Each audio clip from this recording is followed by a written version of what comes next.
All right, welcome to another episode of Wino with Rhino. Today, very special guest, one of my very favorite people on the planet, none other than Dr. Brian Galante.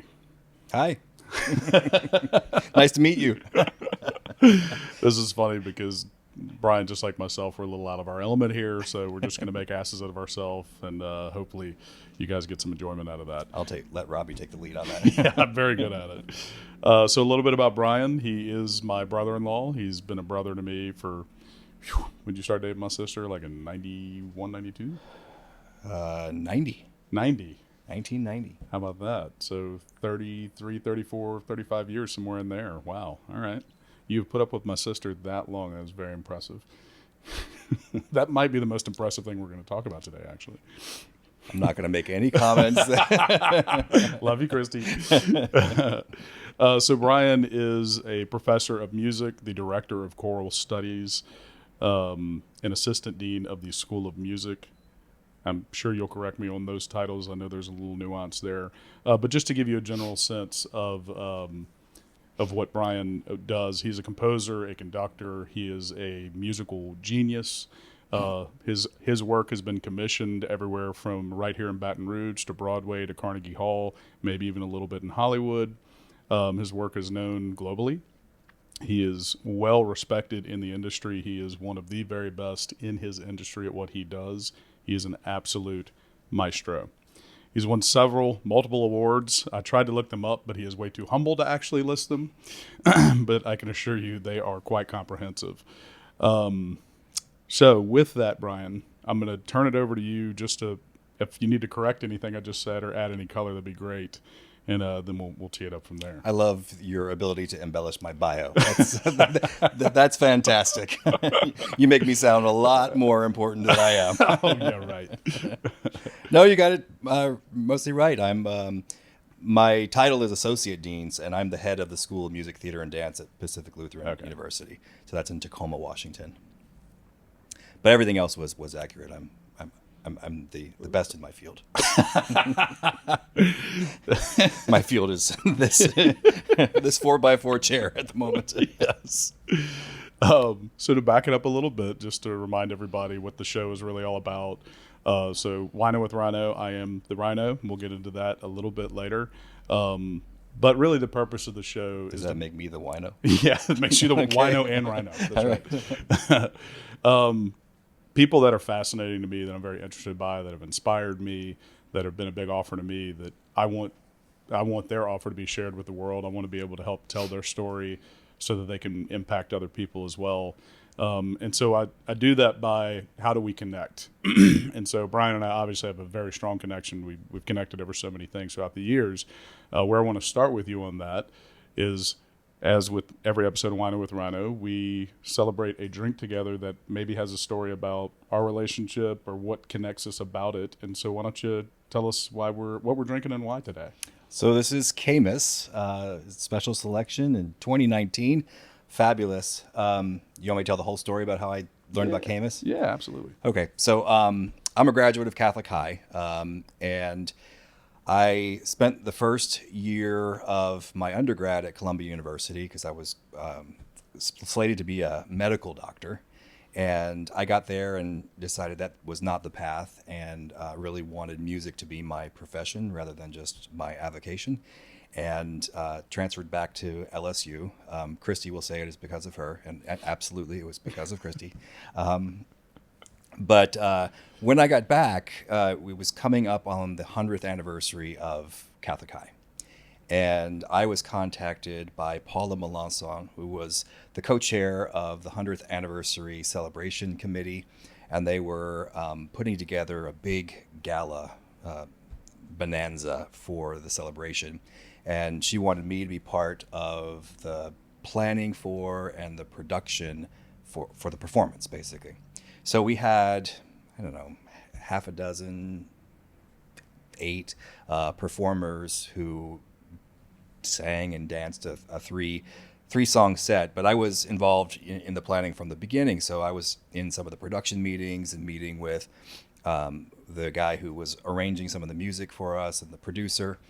So these meetings were at Paula and Joe's house, and I was going to leave this first meeting, and the others left, and then Joe closed the door and said, "We want to take you to dinner." And I said, "Oh, okay." I was a college student. I never turned down free food. So we went over to Kiva's, and he said, "Do you drink wine?" And I said, "Sure." The real answer was no, but so he ordered a bottle of Caymus, and It's a good start. Yeah, yeah, and that was the first of the bottles that he ordered that night, and so I, fell in love with Caymus, and there were several dinners that we had with Joe and Paula, and they would invite Christy as well. So Caymus was the drink of choice. And then Christy and I got married, and our honeymoon, we went to San Francisco and to Napa. And so on our Napa portion of the trip, I really wanted to go to Caymus. So we went, and this was really before Caymus was Caymus. And there was nobody there. We were the only people in the tasting room. And they were asking about us. We told the story about we were on our honeymoon, and they got all excited. They gave us etched wine glasses with their logo in it, and even offered to sell us a case at a really discounted rate. Of course, we were newly married and still in our graduate degrees, so really wasn't in our price range. But man, if I look back on what that vintage was and what it's worth, but it would have been consumed, pretty quickly, right? So, I mean, I have loved the wine ever since. And then you were going to Napa, and I said, well, you absolutely have to go to Caymus, and then your guide had some other ideas for you, and so that's how the connection evolved. Yeah. And I'll let you get into that part of it. Yeah. But that's how I got into Caymus. So cheers. 'Cause Cheers. It's sitting here, we need to start sipping on it. Thank you, my friend. Yep. Nectar. Absolute nectar. There's nothing like it. Mm-hmm. It is special. The only thing better is Olivier. It's different. That's right. It's different.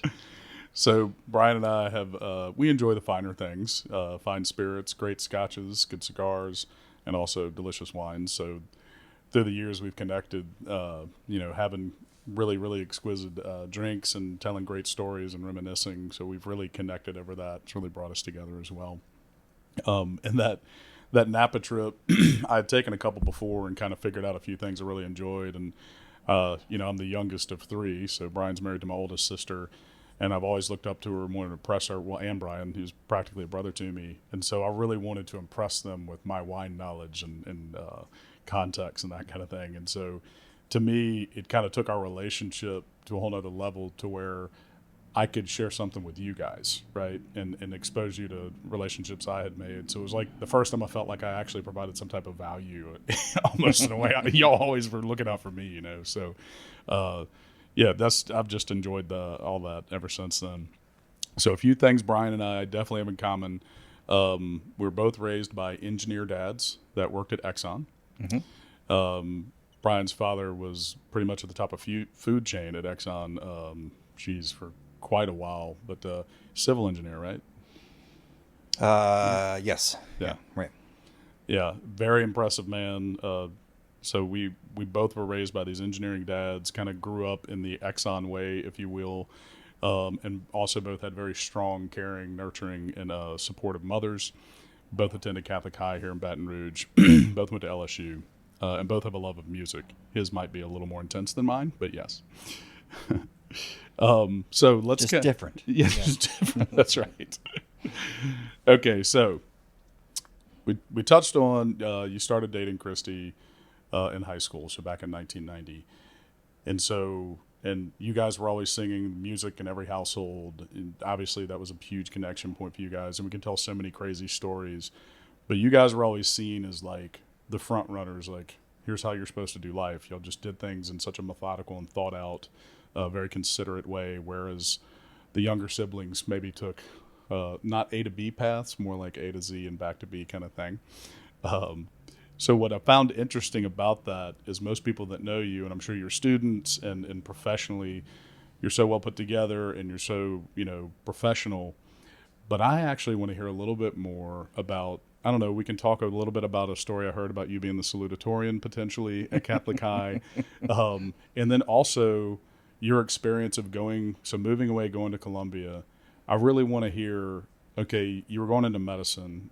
So why? What motivated you to do that? And then what realization did you have to go, wait, what am I doing? And then to take this violent shift and go into music. So you're salutatorian, you get the world by the balls, you're brilliant, you're going to be a doctor and you're going to make all this money and do all these things. And you're like, you know what? Screw all that. I'm going into music. And then you have to go tell your engineering Exxon father, hey, I'm going into music, Dad. I'm not going to go be a doctor. And so just walk us through that shift and how you got there. Sure. Well, I'll start backwards. Both of my parents could not have been more supportive. And it was, it really was that they wanted their sons. I'm one of four. I'm the oldest of four. They wanted us to be happy doing what we were doing. And there was really no question about, are you doing the right thing when I said, this is what I really want to do. So, I mean, as far as my interest in music, in medicine, I still have it. Science has always been something that's really interesting to me. My students, it's part of a trivia question that they do at the end of every year. It's what career would you be in if you weren't in music? And my answer is immediate. I'd be a doctor, or now it would be an EMT or something like that. And I always had that interest in that approach to helping people, and the kind of healing element of it. My grandfather, I was very close with, passed away when I was 8 or 9. And at that point I was like, I want to be a part of the way that we get past this. I mean, most of it was his fault. He died of lung cancer and he was a smoker for all of his life. Mm-hmm. But then, there were all these avenues that I could go into. And I did feel the pressure of being salutatorian, and, not saying that, oh, I'm going to go be a music teacher now. So I think some of that contributed, but I'm not, saying that's the only reason I did it. That was my path. And I probably would not be where I am today had I not done that and taken that journey in that first year. And what I found when I was at Columbia was that first of all, I was very heavily involved in music when I was here in high school, and in church. I was writing, I was playing. I mean, it was just almost all consuming. And then when I went to Columbia, there were none of those opportunities for me. I could have joined the choir, but they really weren't very good. And it was a very different thing than being in a smaller ensemble where you're together all the time. And so I just found myself really missing that. And that's what kind of started the thinking and the discernment of, okay, how much do I want music to be a part of this, and how much will it be a part of this if I continue on this path? So then when I decided, okay, I want to be in music, it was, well, what path in music now? Was it music teacher? Is it full-time composer? Is it performance? And so when I decided that I was going to do music, then it was, okay, where? And I knew, of course, of LSU. I was, admitted to LSU, and I had a scholarship there, and I had connections there, and I knew that the music education program was very strong. So I knew if I was going to do that path, that was going to be the place for me. Columbia had a joint program with Juilliard that I auditioned for and got into, but that was going to be very much... I didn't know that. Yeah, very much a performance oriented thing, and it was going to be, really, practicing 4 or 5 hours a day, doing the kind of global travel that you would have to do, and being part of that rat race. Full-time composer, this was before internet and all of the opportunities to publicize yourself. So if you didn't have a really strong relationship with a publisher and a mentor teacher, it was really going to be difficult. I didn't have that at the time. And really, I didn't have a lot of legit composition skills. I could write, music and things that I wanted to do, but I was not in the place that was going to take off. So I, just came to the realization that I wanted to be part of the path that brought me there, and I wanted to be teaching students. I knew that at the end of the day, I did want to be part of the process for teaching future music teachers. So I kind of had my overall goal as teaching college. And then I just kind of jumped on that train. So it brought me back here. The path meant that I ended up doing my master's at LSU as well. And then the position at Episcopal opened up, so I ended up teaching at Episcopal for 5 years. So it's just kind of, I'm a big believer in that, if you put yourself in the right place and you show up and you do good work, those paths show up for you. Opportunities come up. Yeah, for you. they do. Yeah. So I want to add to that. It's one thing I'm very passionate about, and I actually speak about it on each episode. It's something I like to call alignment of purpose, and you just spoke to it so eloquently. That's why I love kind of hearing about these transitions. Like, why did you make these moves? But for me, it's so important to understand that you got into medicine, your relationship with your grandfather, and that loss, and through that, you wanted to basically heal. You wanted to help people and teach people, but help, have a healthier life and that kind of thing. And medicine seemed like a very logical way to do that, but your passion, your talent was through music. And so you took that sense of purpose and that desire, and now you're doing it through music, right? Yeah. I think that's really powerful to have an understanding of why you're so driven to be at the level that you're at with your gift. And it also is part of probably a huge reason of why you're so successful, because you have such a strong alignment of purpose and why you're doing it.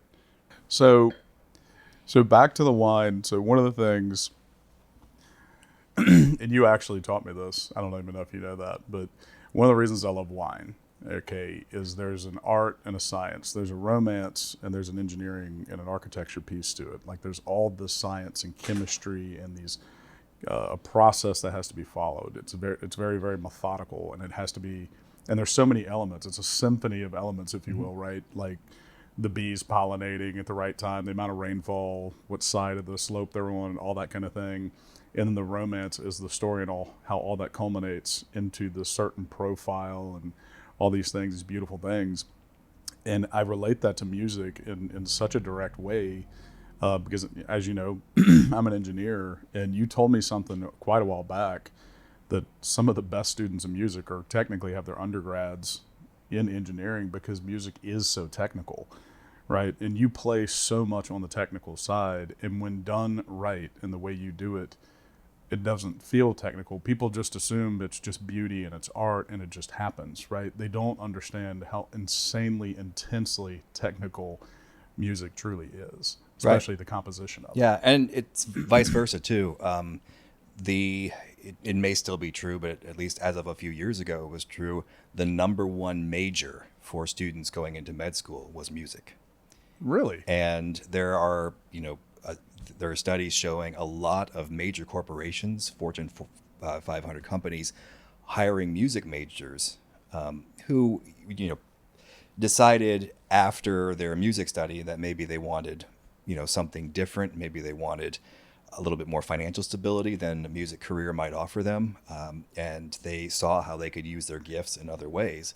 For example, companies dealing with a lot of computer programming will hire music majors because musicians' ability to see things outside the box and to see things that are operating outside of structure do work. And of course, they also bring the structure of the practice and the discipline of the craft to it all. So they're very attractive to companies looking to hire folks who maybe might not come out of a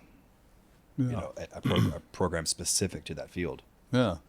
It's always fascinated me too, because obviously, so you and Christy both insanely talented musically, and then Carrie, my middle sister, also incredibly talented.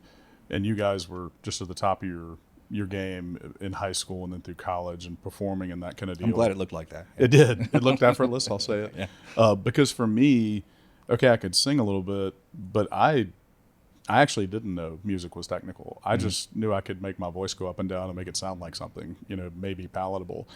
But I wasn't really strong at reading sheet music. And I never really got over that block with music. I just enjoyed it. I never took it on the technical side. So therefore, I very much had a ceiling with what I was going to do with it. And it really wasn't until much later in life, and it was because of you, I learned an appreciation of, I'm an engineer. You think that would have been the easy part for me, right? But it just goes to show you that left and right brain component of the technical aspect of music and then kind of the artistry side. And when they collide, it's just so special. I think that's kind of the magic of music is that, there's a picture, and I think it's been, taken for basically every profession. It's an iceberg, and you see the tip of the iceberg above the water, and it's like, this is what everybody sees. And then underwater, it's the work it took to get there. So there's a lot of passion and artistry and purpose involved in what is produced on the concert hall stage or however music is presented. But there's just a ton of work that goes on in the background. And for a musician, they have to love it. They have to be passionate about it in order to show that to the audience. The audience can read through that in a second if they don't do that. So I think it's kind of, I'm going to bring it back to wine. I think it's the same thing for that. The first drink of wine that I can remember was, I think I was 12. And it was in Long Island. My family's Italian. So my uncle would always throw these parties called Valami. And I was not invited to a Valami because it was an all-night drink fest, basically. So they would stay up all night. They had multiple courses of food. It was... Sounds amazing. Yeah, I finally did go to one when I was old enough to do it, and it was amazing.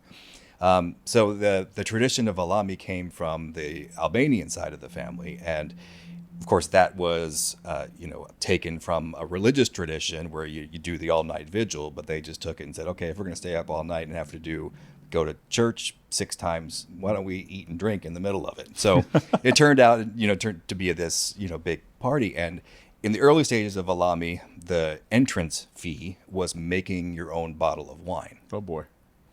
So my uncle was my godfather. So his father-in-law made this jug of wine, and he was very proud of it, and he wanted to share some with me. It tasted like salad dressing. And it was like, I just can't, believe how acidic and how bitter it was. And he was like, that doesn't matter. It's made from love. And that was, I was like, I guess that was the question. I was like, how does anybody drink this? He was like, it's made out of love. He would also be the one that if you, had, a late night and you were drinking and you got up the next morning and you were feeling a little bit of that, he would just say, yeah, you need more practice. So it was, that was what he brought to it all. But, I think that's, the great artisans of wine have taken their love for the craft. They've married that with the science and the efficiencies of getting to that point. And, you can tell when you drink it, whether it's, they're mass producing billions of barrels a year or they're putting together 200 and it's out of love. Yeah. It's like watching a conductor. To me, I can taste in this wine the effort that was put into it, the quality, the attention to quality, the hard work and the brilliance that was put into it. The same way when you go to watch a performance, you can tell if it was prepped and if the effort was there, right? The level of care given. Yeah. And it takes resource. What's inspiring about a company like Caymus is that, they had plenty of opportunities to scale up, and they could have been, created bottles for every supermarket shelf, and they had those places to do it, but they obviously were really intentional about what they wanted this to be and what they wanted that name to be. So it brings up an interesting point to me. So you say the word intentional. It's a very powerful word, right?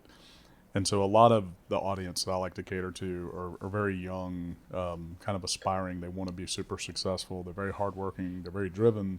They just don't know where they're driving, or maybe they don't know what car they're supposed to use. And so they can hear a lot of platitudes. And I listen to a lot of podcasts where they talk about, you know, you need to be thinking about this, or here's what you need to aspire to be, or that kind of thing. And that all is great, but it's really difficult, especially if you're young or if you're lost.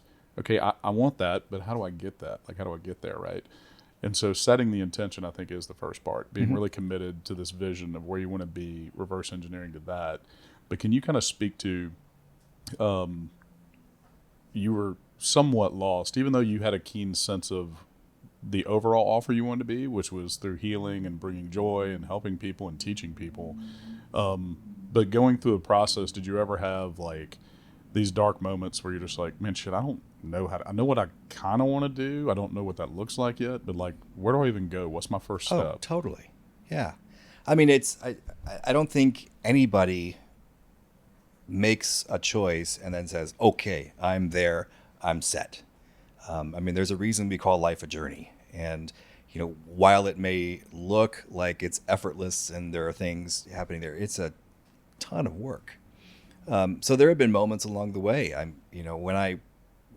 When we were considering leaving here, when I was considering leaving the position at Episcopal to go teach in Dallas, that was going to be kind of a rebuilding situation for that program.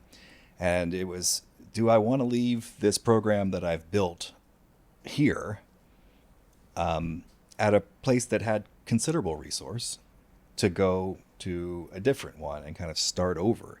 And then, of course, there's the considerations of family. I mean, I remember the look your mom gave me when I said I was taking her daughter and her grandson and her 6-week-old second grandson away from here. And I was already in Houston, I think, Yep, at the time. yep, yeah. So I mean, all of those things get wrapped in, and it's I do a lot of advising for my own students now, and what I tell them is, I tell them the story about Columbia, and I'm upfront with them. It's like, you don't have to know the end game at this point. I mean, the reality is a small percentage of people stay in the same career for their entire lives. Mm-hmm. So it's not about being fickle and just saying, well, this is not what I think it is, so I'm going to go do something else. It's about listening to yourself, being patient, and being realistic as well. I mean, there are lots of young folks, and I can say this because my son is one of them, who is impatient and is,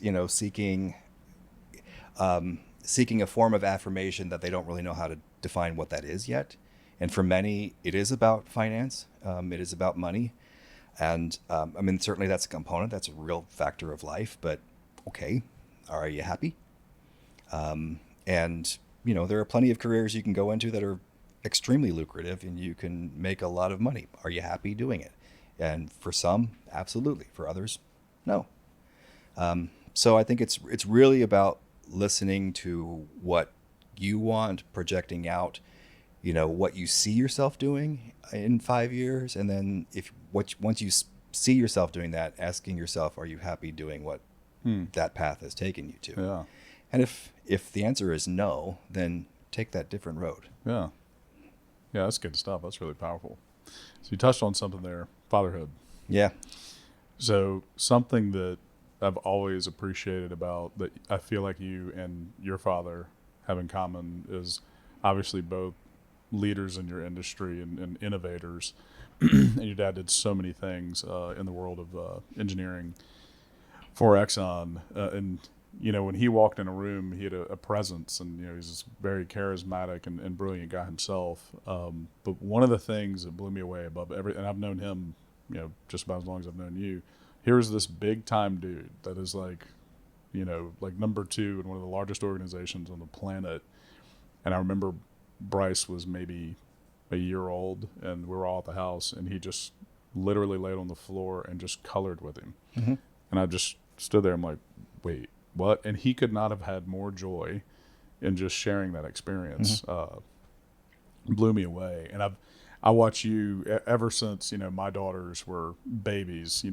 Sadie always talks about, can't wait till Uncle Brian comes back down so we can play checkers, and you will sit there for an hour and just connect to them, and spending that time, especially with somebody that they respect and admire so much, it really just sets a tone in their life and a standard in their life, and it makes them feel loved and appreciated by somebody that they so appreciate. I've always been so blown away by how natural you are in that.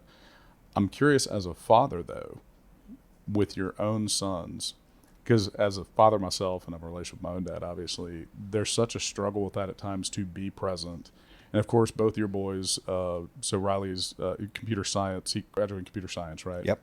He's living in the Dallas area, doing a great job. Having a lot of success, as we all predicted he would. He's so brilliant. And then Braden, so Braden's a junior? He's a senior this year. Yeah. Okay. Yep. So tell us about what Braden's doing now. So Braden is a senior in film and technical theater, and he's at Cal Lutheran University. That's the school he's at, but right now he's in London. He's in a study away program, so he's having a great time experiencing that, and I'm really happy for him. And we really encouraged him to take advantage of this opportunity. I mean, there's nothing like a study away program, and what you can do when you're in proximity to some of those places. You're touching a part of history and culture that we can't even get close to here. Yeah, absolutely. Yeah. So I mean, I think the challenge when it's your own kid is that, I mean, you have so many different responsibilities to them. I mean, I can screw up Sadie and then leave her to you and say, okay, sorry, goodbye. But I think that, the lessons that we have learned, and I've seen it, in multiple times, because I've been in situations with some really high-powered musicians, and you don't have to be a jerk. You don't have to be aloof. You don't have to be distant. You can be a person, and you can get down on the floor with folks and just hang. So I had those moments, with my own sons. I mean, they also knew that I was in a career that was not a 9-to-5 job. So there were late night rehearsals, there were concerts and things, and Christy and I had a schedule, and I made it to as many things as I could, but there were some times I couldn't be there, and of course they understood that as well. But again, that I think those things that I want my sons to do are, number one, just be a nice person. Follow your dreams, follow what you love, treat people with respect and generosity, and things will be okay. Absolutely. Yeah. Put joy in the world, needs more of it, right? Yes, absolutely. Yeah. One of the things I love that you and Christy have instilled in your boys is their intense curiosity. And especially with people that live differently or maybe think differently, they ask questions, right? Yeah. They're not quick to judge. They really are curious. Well, why the hell would a person think the way you do? I don't know. Like, teach me, And I've just always been blown away by them. Even when they were really little, just they wanted to understand, why is life that way? And so, of course, with, my mother passing, who was basically a mother to you as well, we had her services about a month ago, which Brian played the piano and handled the music for, and my sisters and I sang, and it was a really powerful experience, I think, for all of us. Well, through that experience with that music in that moment of mourning and celebration, like, they both opened up to me in ways that I'd actually never experienced with them before, and they just started asking me questions I wasn't even prepared for. I'm like, Braden, I don't think you've ever asked me a question in your life, right? But truly him looking for insight, one, in how to deal with the situation, how to have courage in the face of, adversity and heavy emotion, and then just really got into talking about life that's so introspective. It gives me so much hope for the future, because a lot of that younger generation is, I don't see that. I don't see the philosophical and curiosity and the interest in why do I do the things I do? What do I want to do with my life? So that's really, I don't really have a question for you. It's really more of a compliment of Yeah. I'm just blown away by the two little humans that you guys produced. Well, thanks. Yeah, they're great guys. I think some of it does come from what I do with musicians too. I mean, that's we're I'm not going to get into the boomer of the of saying it's these phones, but I mean the world has changed and the way people interact has changed, and I think that you know we do need to work ourselves back into a place where we can talk Yeah. and we can look each other in the eye and have a conversation, and if we disagree, ask why rather than saying, well, you're an idiot. Yeah. And that's really important to me, and that makes what I do for my students really meaningful, and that's also been part of what I've done with Riley and Braden too. Yeah. Not just me. Christy had a little part of it. Yeah, but, she had a little bit. A little bit. Yeah. She's going to watch this, so I will give her full credit. Oh, I'm sure and we'll I will get- do that honestly, not just because. I'm sure we'll get plenty of notes. Yeah. So I'm gonna pivot real quick on you. We're gonna change the speed here. So my nickname is the Rhino, and I very much connect with the rhinoceros as an animal. So this is a little cheesy, a little hokey, but I have to talk about it because it's kind of the name of the show. So my why behind that is, so the rhinoceros, when you look at it, is this kind of massive and menacing looking creature with the horn, and it's dark gray. It can run really fast. It's big and heavy. But it's also, I find, a very misunderstood animal because it seeks peace, and it wants to have kind of a peace and an easy lifestyle, and for everybody to get along, kind of thing. But if you mess with it or something it cares about, it performs exactly what it looks like, right? Yep. And so I've always kind of thought of myself that way. I am an assertive and aggressive guy, but I feel like there are times I'm misunderstood because I'm seen as the rhino, or that kind of creature, that kind of aggressive, kind of big, loud person, when in my heart, like, I really don't want aggression. I want peace and harmony. I want people to be happy. I want to bring joy in the world. I want to empower people. And so my journey has been a lot about learning that what is going on in here is not often what people are experiencing. And so I'd say over the last 5 or 6 years, it's really been a focus of mine is, how do I bring forward what's in here to match and for people to actually get to understand me better? And so that was kind of a long walk to ask you this question. What animal would you say you relate to the most, and why? Jeez. Right on the spot, buddy. Yeah, right. I could see where you were going with that question. I was like, he's going to ask me what about an animal. I'm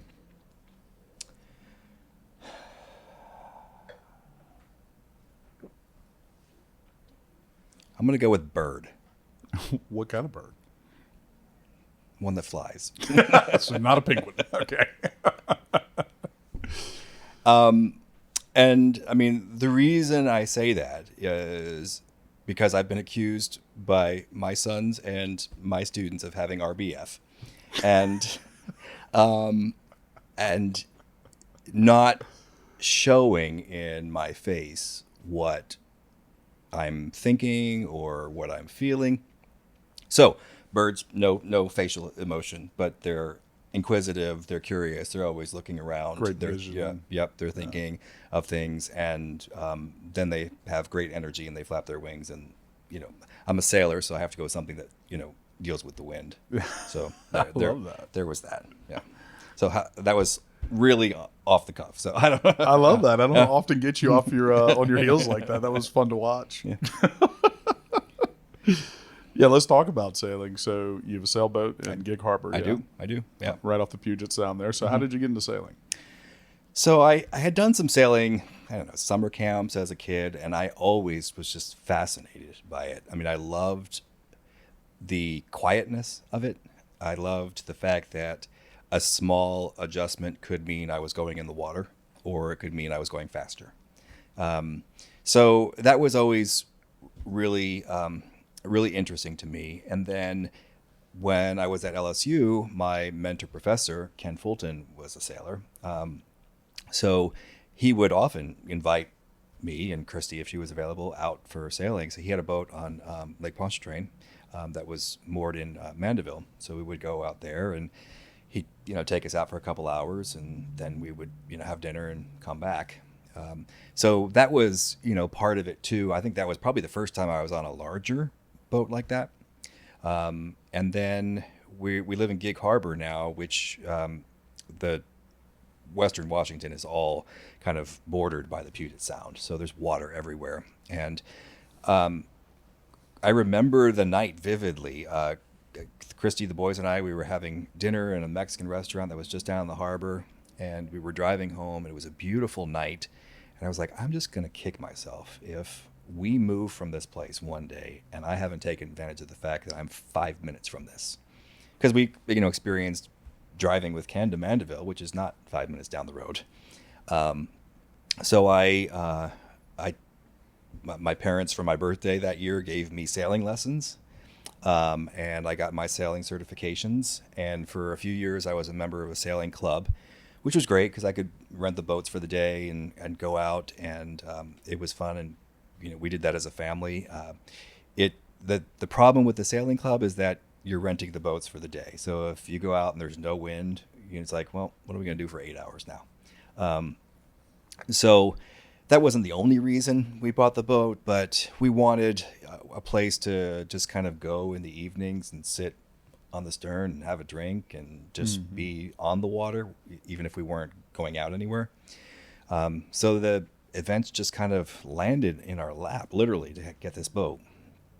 And we've had Breathe for 10 years now, and it's just fantastic. I mean, Christy and I will still we'll text each other, and I'm on the way home, and I can be at the boat by 5:30, and we meet down there. We have a drink, and maybe have dinner down there, and then go home. We don't have to go sailing to make it a day. But when we do go sailing, there's nothing like turning off the motor when the sails are up and then just going. It would be really, really hard for me to make an adjustment that would put us in the water on this boat. Oh, yeah. But I can certainly slow us down by screwing up. Yeah. So you actually mentioned the name of the boat. That was going to be my question. So the name of your boat is Breathe. Breathe. Mm-hmm. And how do we come about that? So because I'm in choral music and Christy is now a Pilates instructor, and so breathing is a significant part of that. We came up with Breathe because it combines our two careers. Christy is a musician as well. She has her master's in choral conducting, so I don't mean to diminish that at all. But her path has gone into owning a studio and teaching Pilates. Yeah, right on. It also, like when I first saw it, to me, it was, hey, this is a reminder of what this is supposed to be. Like, breathe, relax, have some peace in your life. Totally. That was it. Yeah. Right? Like, yeah. And you guys always, you're so brilliant. Your whole lives I'm like, that's the perfect name for that for y'all. That's amazing. Yep. So cool. And it's a very uncommon name for a boat. So we have to spell it all the time when we tell people. Yeah, especially if, I'm having a vendor come down, if I, need something, they're like, breath? Okay. No. There's an E. Yeah. That's how you spell breath. No, it's not. So I vaguely remember this story, and I hope I don't say this wrong, but family friends, the Andrecanes, Anna Andrecane was performing on Broadway, yeah? Yeah. And there was some sheet music written by, or composed by, was it Bach, Mozart, what was it, that apparently got damaged. I just remember some vague story about how you had to, or you were asked by Anna to come in. Am I getting any of these details even remotely? I don't know. I don't know what story you're going for here. Where? Did you do anything for any type of composition that got damaged in fire or something where you had to basically finish it out? So that am I getting that wrong? Or maybe you're getting amnesia? If I did something like that, I don't.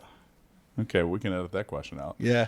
Have you done anything with Broadway, or actually with Broadway, Hollywood? I know there's been some stories about that where you've been asked to do stuff. There's been conflicts, but have you ever actually been able to follow through and touch either one of those industries? Well, what I have done that's involved Broadway kind of obliquely is, and maybe you're conflating two stories because maybe this might be the story you're talking about for Broadway. I can't wait for you to save me on that one. So, so going with the Andrecanes first. Hugo was a senior, Catholic High when I was a freshman, and I was in the same grade as his younger brother Juan. So Juan and I kind of grew up through high school together, and then Anna was always the big sister who was like, "Ooh, Broadway," and she would fly in and occasionally sing something for us. We did get to see her on Broadway when she was doing Beauty and the Beast, and she brought us backstage, so that was a lot of fun. And I worked with Anna on Evangeline when Paul and Jamie were writing that. But so what I did for Broadway was my aunt owned a collaborative theater in Boston, and she wanted to do a production of Bajur, which was an old 60s musical. And the orchestration had been completely lost from it. So she hired me to redo the orchestration from this. And the composer himself came. His name is Walter Marks. And afterwards he was like, you could really do this. I was like, okay. so that was validating. So, but I mean, maybe that was the lost music. That probably is it. Yeah. Okay. So I'm gonna try this again, and hopefully I don't embarrass myself again. But there was talks of you, or a request of you to potentially help compose some music for, was it like one of the James Bond movies or something?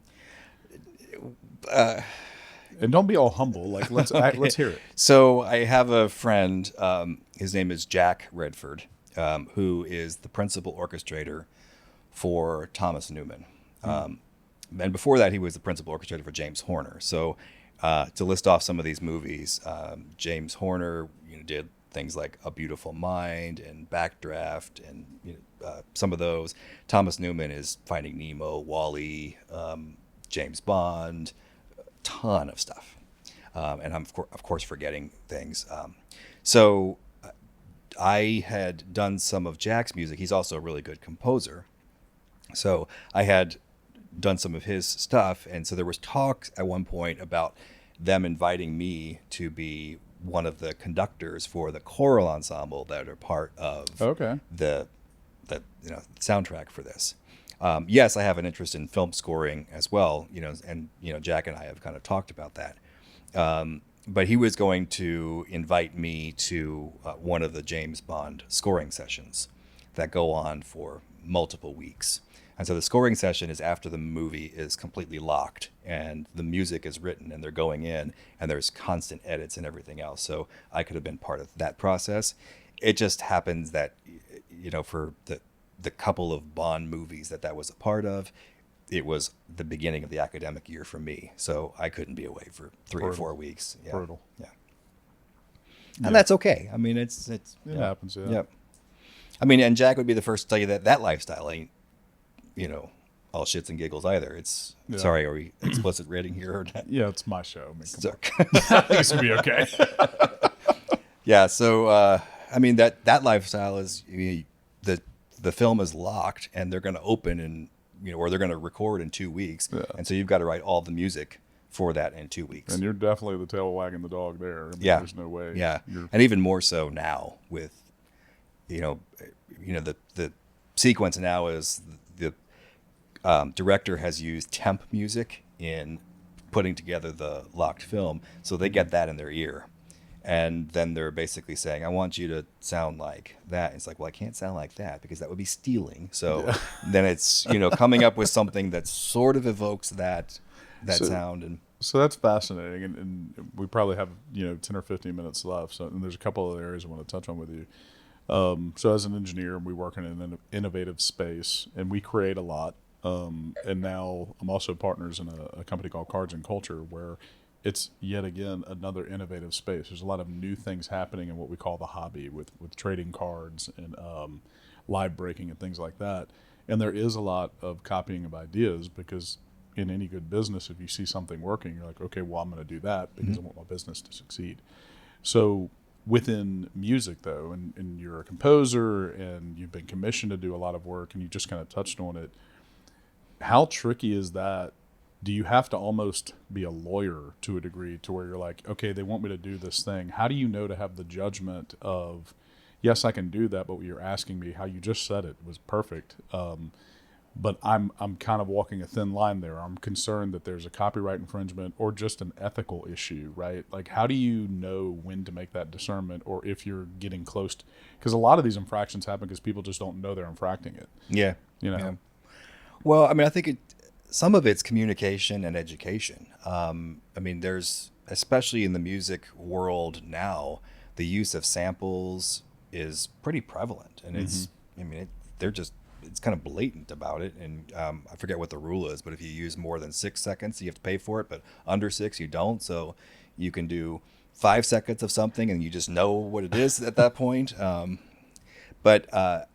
know, and really, when you're writing something, you're not really creating something that hasn't been done before. I mean, there are 12 notes in a chromatic scale. There's only so many combinations of things that are going to happen, but you're creating an arc of a piece, and you're creating some sort of dramatic journey or emotional journey or something. So you're putting together these things in such a way that you're hoping to elicit something out of the listener, whether it's a feeling, whether it's a reaction.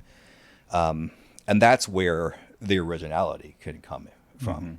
So the challenge then is a director comes and says, I want to use this. And then you just say, well, you're using John Williams' score to E.T. I can't do that. But if you're looking for that emotional arc for that, I can do that. I just can't make it sound like John Williams. And if you want John Williams, go pay for John Williams. Right. Yeah. So what is your process? So I know this is kind of an open-ended question, but when you're going to compose something, and maybe it's not some, big work of art, but it's something that you are passionate about, you want to put it together, where do you start? Where do you get your ideas from? How do you get those creative juices flowing, and how do they manifest on the page? What's your process? A deadline. The pressure. Yes. I like that. Yeah. I forget which jazz musician, maybe it was Duke Ellington, said, forget inspiration, give me a deadline. And I realize that I am very much that type of composer. I mean, my parents chuckle because I've always been a procrastinator. So they're like, yeah. And I said, that's not really it. When I was on sabbatical a decade ago now, I really tried to not write to deadline, to write things on spec, and just to, have that time. And I was terrible at it because I had all that time to go, oh, that's not really good. And when I'm under deadline, I don't have that time to go, that's not very good. What I have to do is fix it really fast and come up with ways to make the not really good. And so my process, I mean, mostly I'm writing choral stuff now. And I'm in a place, because I have a full-time job. Composing is not my full-time job. I can write for my groups. I can write for groups that I know really well, or groups that friends conduct. So I know the ensemble. I know what they're capable of. And with choral music, we have text. So I find a really good text that I like. Then it goes into kind of my simmer period, where I'm writing, but I'm sitting on my boat, or I'm looking out the window, and Christy will pass by. I thought you were writing. I was like, I am. And it's not that I'm pulling some Mozart and I'm like, the symphony is writing in my head. It's just I'm allowing the ideas time. Yeah. And then once it gets to a place where I think I've fully coalesced around an idea or a few ideas, I can sit down and write. Usually it's just, no, I just have to sit down and get this thing done. And then all of the things that have been kind of swirling all of a sudden kind of make sense. And and I don't write in a very through line process. I'll write 4 measures here, and then I'll go, I know what I want to do. Oh, cool. 65 bars later now, so I got to go write that. So very much not linear. No, very much not. No. Okay. No. And I'll have an idea, for the beginning of a piece. I was like, I can't give that away right now. So I'll have to move it or, do something like that. And that's where the computer is really helpful, because I don't have to, do that on paper and go, no, scratch that out. That's now measure 64. Yeah, very cool. I love hearing that. I've always been curious about that. Appreciate that insight. So, who are you have choirs. So how many choirs are under you? Like, Tell us what you're doing these Well, days. now one. Okay. So I conduct Choir of the West, which is a very hoity-toity title for for the university. But PLU was actually formed. Music was the very first major that the university offered, and the band was the very first class the university offered, and the choir was a close second. So way back when, and this is probably in the 19 teens, early 20s, somebody heard the choir and said, "This is truly the Choir of the West." So that name stuck. Oh, that's So kinda cool. that's why Yeah. we have such a humble name. Yes. God, that's so against your nature. And because a good portion of my job now is administrative, that's the choir that I do. But before that, we have four large ensembles at PLU. There's University of Singers as our soprano alto group, and we've got a Knights chorus as our tenor bass group, and then we have another mixed chorus. So I did all three of those when I was full-time teaching. Okay. Yeah. Very cool. And then for Christmas stuff, we add the orchestra, and so I do conduct the orchestra. Yeah, and so for those of you that can appreciate and love really good music, I always get the family text to the links of these performances, and especially around Christmas time is just the most magical. I just implore you to go do a little research, look into Brian and his art.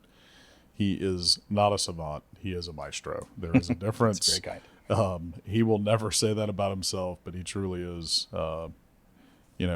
Just an overall badass, man. I'm just blown away by you. I have Thanks. been for the majority of my life, actually. So what is next for Brian Galante? I really don't know, and it's really been something that I have been thinking about, because I don't see myself in 20 years still conducting choirs. I don't know what or when leaving this career happens, but I think I'm just kind of waiting for that. Maybe it's a simmer phase. I'm waiting for that next chapter to kind of show itself to me, because music is not something that defines me. I do have other things that I want to explore and do, so I don't feel like I'm going to be one of those people who are still doing it, but I don't know. It's just kind of waiting on to emerge. Yeah. Yeah, you've always the opposite of me is just having some patience and some peace and acceptance in where you're at. Most of my life, as you can attest to, there's been a lot of turmoil, a lot of impatience of having to know the answers and all that. Where I found some peace in the last 3 or 4 years is kind of how you just couched it of, hey, I'm a work in progress, and I'm gonna let life happen a little bit instead of force it, right? Yeah. And it's and you learn to listen more in that, right? When you're too bullish, when you're too forward, you just don't hear, you don't appreciate, you can't really consume the things in life that it's trying to give you. Yeah. So I think it's beautiful where you're at. A lot of people that produces a lot of anxiety and stress. As a person that really has dealt with stress to a great deal, especially through my first 4 decades on the planet. Was a lot of it was self-induced stress of I just needed to worry about something, right? I'm just antsy and driven. I got to be doing something, got to be moving. And you're always a guy that I saw as, whether or not you had stress or anxiety, which I'm sure you do because you're a human, but I never saw it. I'm just like, and it was very intimidating. Like you and Christy just had life figured out. That was the appearance, and you guys were on a pedestal. And for your 3 brothers, and then for Christy's 2 siblings,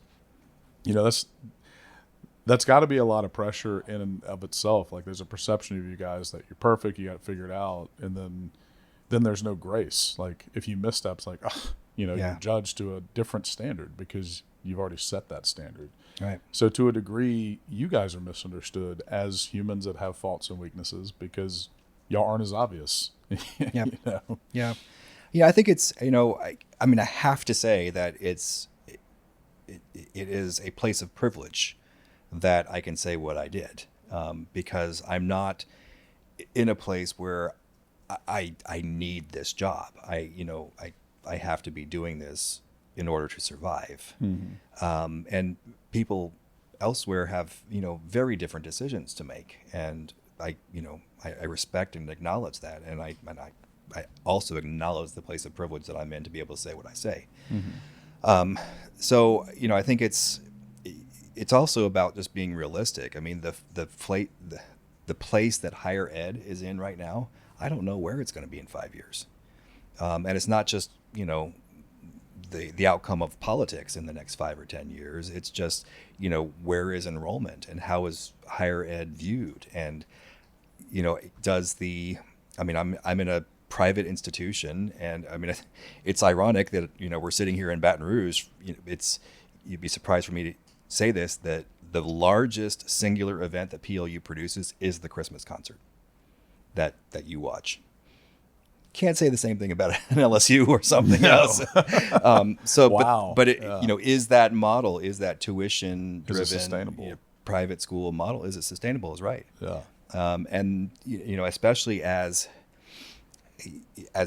society evolves more and more into this, what is this doing for me now? What is this doing for me in 5 years? How is this helping me in that next step? The answer to that is I don't know how it's helping you in the next step, because I don't know what that next step is for you. Yeah. So, what I say is follow your passions now, and those next steps will happen. If music is your passion now, study music. You will have jobs later. You will get something. It will happen.